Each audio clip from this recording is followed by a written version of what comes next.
Happy Sunday morning to you. I'm Johnny Barrow. It's time for our public access programming on our HY media radio stations on the island of Oahu, Maui, and Kauai. Happy to have you along as we are into the 8th month of the year. Joining me today to discuss another important topic is Jonathan Helton with the Grassroots Institute of Hawaii. He's a political analyst with Grassroots Institute. They're available at grassrootsinstitute.org, grassrootsinstitute.org. A couple of topics this morning. We'll be discussing the 3-year anniversary, the upcoming 3-year anniversary of the Lahaina wildfires and the progress that's being made, and also something interesting, a paper and some recommendations Jonathan has made as far as water catchment is concerned and housing. Good Sunday morning to you, Jonathan. Good morning to you, Johnny, and thank you for having me on the show. You've been very busy at putting out some thoughts and some ways that people can take the rebuilding process and maybe speed things up and less regulations and less obstacles. So the 3-year anniversary of the Lahaina wildfires is upon us. So what's the update on this rebuilding progress so far?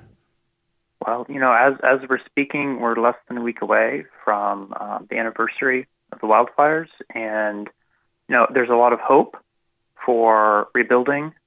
So far, there's been more than 200 homes that have been rebuilt, and that's not counting all of the temporary homes that were put in Lahaina and elsewhere on Maui after the fires. So that's certainly something to celebrate. Where we're seeing some of the real pain is that so far there's only been 13 non-residential permits that have been, the work has been completed. Less than 30 have even been issued. So whether that's a condominium project or an apartment building or someone trying to rebuild their business, so far it's been a very, very slow process. The county, they had a public meeting about a month ago, and they came and they were showing everyone a map, and they were celebrating that some of the first commercial permits had been issued and the people were on track to rebuild. And this was news to me because I try to keep up with this. And I went and looked, and the county was technically right. There's been 2 business rebuilds that have been, permitted. Unfortunately, one of them was just for, doing some site work on what used to be a gas station. And then the second project was for a Taco Bell. But the reason it was permitted is because of a 2024 law that Maui County passed to help speed along some of the rebuilding. Mm-hmm. And basically, because the building was only completed in 2022, they were able to reuse the plans and just go in and immediately get approval for their permit. So, if we're talking about any of those old buildings on Front Street or the rest of Lahaina, so far, all of them are stuck waiting. So it sounds like plenty of obstacles still. What obstacles are homeowners and businesses running into besides the ones you just mentioned right here? Yes, so the biggest thing is uncertainty. So I'll give you an example of this. A lot of homes and businesses are stuck trying to figure out how to comply with the special management area. So if you're rebuilding something, you're okay, you're exempt from needing a SMA permit if you're on one side of Front Street, but if you're on the other side of the Front Street toward the ocean, if you're Mackay, you have to still get an SMA permit. And that's something that takes a very long time. You have to go through hearings from the Planning Commission and the Urban Design Review Board, and then you have to get approval from those boards. And sometimes people come out and oppose rebuild projects. We've seen that several times. So, when uncertainty it's just the question of what regulations am I going to have to deal with when I put my permit in. The same thing goes for, what sort of paperwork you're going to be required to put in. If your building was very old, how are you going to prove to the planning department that what you're asking to rebuild is the same as what you had? Because for a lot of folks, maybe they don't have the original plans to the building because it was built in the 40s or 50s. Or maybe you're unlucky and the records for your building burned down in the fire as well. And so your building could just be 20 or 30 years old, but you don't have the exact plans for what was there. And so when the county asks you to show those plans, you can't, and you're in a pickle. So so there's, half a dozen little things that people are just getting caught up on. Mm-hmm. And then it's the question of, well, how do we proceed? Jonathan Helton with Grassroot Institute of Hawaii joining me, policy analyst. He's put out a few papers available at grassrootinstitute.org, and also Maui News has printed them, as well as other publications. So he has put his 2 cents in. What else could the county of Maui do at this point, Jonathan? I'm trying to keep a running list for that, so that whenever I run across a permit and I can identify, hey, here's where they're caught up. So, I will give kudos to the county administration. They have used their emergency order to waive some of these rules. So whether it's maybe a project was getting stuck in county historic review, or there's an example of an infrastructure project that was needed to help supply the temporary housing with water, and that actually got stuck in county review because of a zoning issue. And so the county has used some of its emergency power to address those, but it really needs to make some of those waivers permanent through legislation. And then there's other things it could do. We've said from the beginning, Grassroots, that the county should waive permit fees for anyone trying to rebuild. I mean, for a single family home, maybe the permit fee maybe it's $4,000. Is that the biggest deal in the world? No. But it's a sign from the county, it's a sign of goodwill that the county really wants people to be able to return. And when you're talking about rebuilding a business that might be several $1 million, those permit fees add up. Mm-hmm. So we'd really like to see that as part of the conversation. And as I said, there's half a dozen other things that, depending on where you're at, you might be subject to 3 of them or 2 of them, mm-hmm. or in some cases, none of them.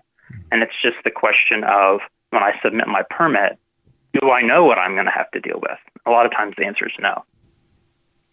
Okay, from your take, from what you've seen, did the legislature do anything, Jonathan, to help move rebuilding along? We were happy that the legislature did pass one bill, sort of specifically tailored to Maui County. So that bill deals with those SMA reviews I talked about earlier. Last year, 2025, the legislature did provide some relief from the SMA for rebuilding efforts. Mm-hmm. So we were happy about that. So this bill that they passed this year and has been signed into law basically says in the county of Maui, mm-hmm. Infrastructure projects such as bridge repair, or maybe you're needing to put in some water lines, things like that. Infrastructure projects that don't have a negative environmental effect, they're exempt from the SMA. So that actually looks like it will be pretty helpful. I mentioned there was a project that was trying to better supply water to some of these temporary housing units, mm-hmm. and that got stuck in county zoning review. It also got stuck in SMA review because when the state who was applying for the permit went in, the county said, hey, well, you need to get an SMA permit for this because technically, it's a type of infrastructure, and that's not exempt from SMA. So I'm hopeful that the new bill that the legislature passed will address that, and then will also help elsewhere on the counties, the rebuilding infrastructure after the fires, and then the flooding of a couple months ago. So that was the number one measure we were tracking as it related to Lahaina rebuilding. All right, we're coming up on the 3rd year of that day, 8/8/23. And Jonathan's been putting out a lot of information for folks to take a look at grassrootinstitute.org, and also the news outlets like Maui Now have been publishing his works. You can always check that out. It's there for you to peruse and get familiar with. All right, so that pretty much wraps up, I guess, his summary on how things are going. If you have to add anything else to that. I think the number one thing I would add is to anyone who's on Maui and is dealing with this, the number one thing that they should be doing is they should reach out to the county and they should ask, hey, here's what I'm looking to rebuild. What am I going to have to be asked to do as a condition of that? Mm-hmm. Because if people are not putting in their permits because they're waiting to see how the process is going to work, in the end, that's going to mean that they're waiting a whole lot longer. I think it's probably better to try to submit the permit and then figure it out with the county than wait for the other guy to submit the permit. Because if a lot of permits are submitted at once and they're all running into the same problem, maybe that's a historic review, then the county knows, hey, this is something we need to address. And then they'll address it and it will help everyone. All right. Thanks for that information, Jonathan. Now let's move on to this other topic. I found this very interesting. We're talking about housing and water catchment. Now, the legislature approved several bills to expand housing this year. One related to water catchment that you wrote a piece on. Could you explain it to our listeners? Of course. So this bill is actually really simple, which I was very happy about. So the bill basically said, the legislature says to the counties, you have to allow water catchment on all properties. Full stop. And then it adds, the counties are also allowed to, if they want, put in rules for health and safety, to make sure that water catchment doesn't contaminate the public water supply or something. Mm-hmm. So in that regard, the bill was very straightforward. Now, was water catchment illegal, Jonathan, in any counties before this law? And that's why it was important. So I discovered this while I was on Kauai a year ago when I was meeting with some people. Mm-hmm. And one of the things that I realized was the County Department of Water, the Board of Water Supply in Kauai, has prevented the use of water catchment systems in anywhere that hypothetically has access to public water. So imagine you're in Lihue and you have the money to build, an addition onto your house. Maybe you want to use it as a rental, as an ADU. Mm-hmm. You go into the county and you say, hey, this is what I'd like to do. The county might come back and say, well, there is a water line near your house. Unfortunately, it doesn't have capacity to provide water to this new unit that you want to build. And even in that case, under the county law as it had been, you as a homeowner would have been prohibited from putting in a water catchment system in your backyard to use as potable water, use as drinking water for that unit. Mm. And now this is really common across the state. There's thousands of people on Big Island who, live off grid and they use water catchment. So this isn't a new concept, and it's not unsafe. So it was just very odd that on Kauai and a lot of the existing neighborhoods, you were not allowed to put in a catchment system until this bill passed. Okay, now that the legislature has passed this bill, Jonathan, is there anything the counties need to do to kind of set it up?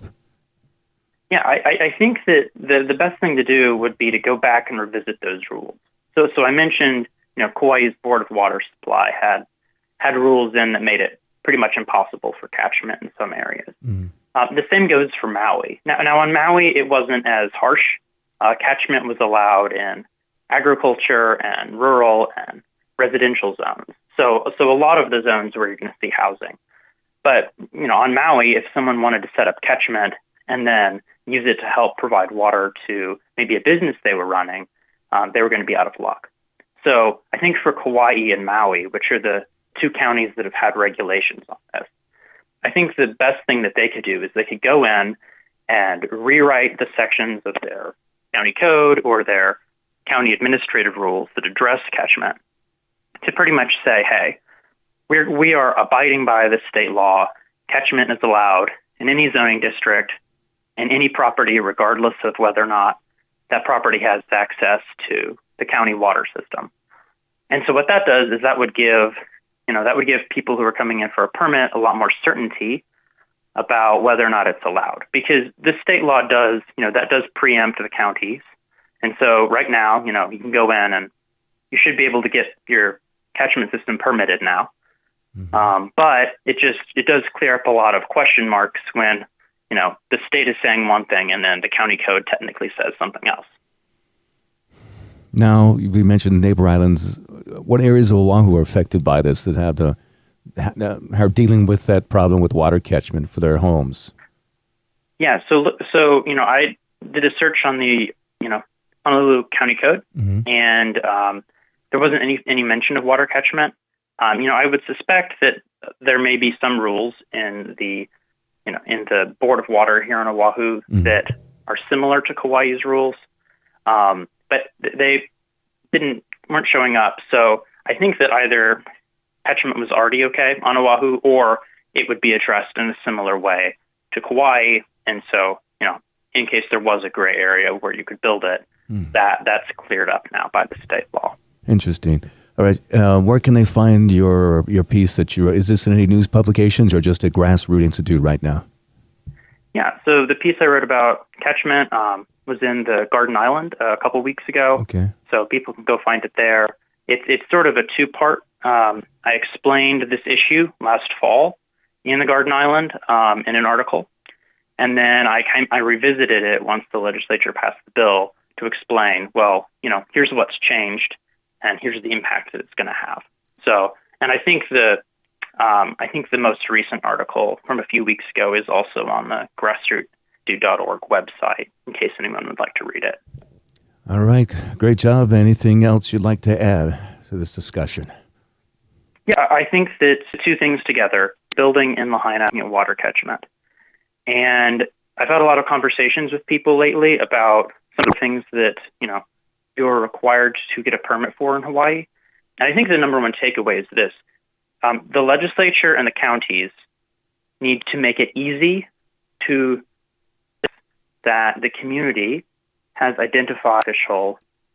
So, whether that's getting a permit for catchment, whether or not that's being able to rebuild Lahaina in a timely manner. Some of these rules and regulations are very well intended, but they get in the way of some of the priorities that everyone wants.